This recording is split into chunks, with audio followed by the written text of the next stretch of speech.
আরে বিহারি, এই কি শুনলুম? বিনু বলছে সমুকে নাকি আবার বিয়ে দিতে নিয়ে গেছে। হ্যাঁ মা, সব সত্যি।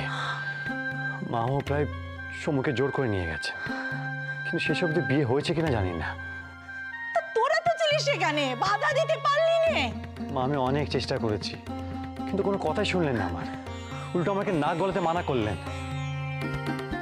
না না না, সুহাসের দশা দেখে বাড়ি চিন্তা হচ্ছে রে। কেঁদে কেটে মেয়েটা আবার বিছানা না নেয়। ছি ছি ছি, ফুলো কি করে এমন কাণ্ড ঘটাতে পারল? বাড়িতে একটা নক্কিমন্ত বউ থাকতে আবার ছেলে বেঁধে। ছি! ছোট বউ বলছে বটে সে কিছু জানেনি, কিন্তু আমার বিয়ারে বিশেষ হচ্ছে না। আমার মনে হচ্ছে ছোট বউ মিছে কথা কইছে, জানিস? ওদিকে তো বিনু আবার তোর উপর ভরসা করে বসে আছে। সে বলছে, বারবার বলছে যে তুই নাকি কিছু একটা ব্যবস্থা করবি। মা, তুমি চিন্তা করো না, এত বড় অন্যায় হতে দেব না। এ বাড়িতে সুহাসিনী যেমন জায়গা ছিল ঠিক তেমনটাই থাকবে। বিহারি, তুমি তো ওখানে ছিলে, তা কি বা কি করতে পারলে? হ্যাঁ,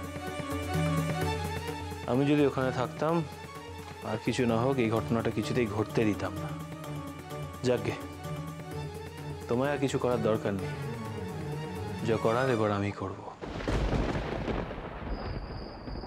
সুহাস, সুহাস আর কেঁদো নে, এবার যে হিচকে উঠছে। লক্ষ্মী বোন আমার, আর কেঁদো নে এভাবে। এবার এই জলটুকু একটু খেয়ে না। না,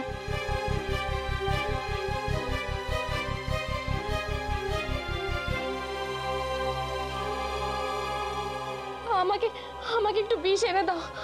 আমি আমি বিষ খাবো। আমি আর বাঁচতে চাই রে, আমি আর বাঁচতে চাই রে।